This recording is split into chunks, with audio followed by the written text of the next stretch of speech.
अस्सलाम वालेकुम फ्रेंड्स आज मैं गांव आया हूं। तो गांव का जो मंज़र है, फसलों में आया हूं मैं।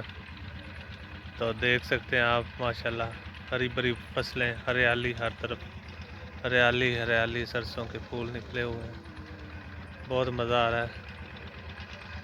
तो ये देखें, ये गंदम है। आपने तो कभी गंदम नहीं देखी होगी। ये देखें, ज़बरदस्त माहौल है, ठंडी ठंडी हवा चल रही है, पुरसकून माहौल है भाईजान।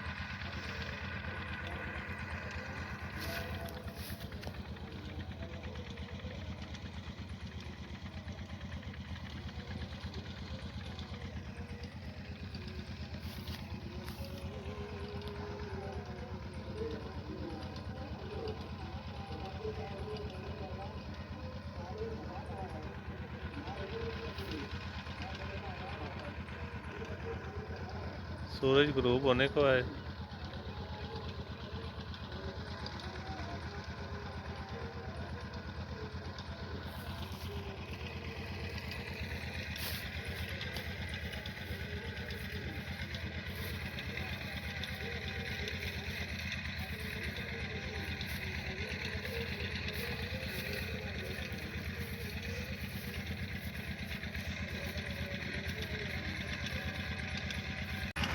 ट्यूबवेल चला हुआ है, फसलों को पानी लग रहा है, गंदम को। तो आइए आपको ट्यूबवेल पे ले चलते हैं।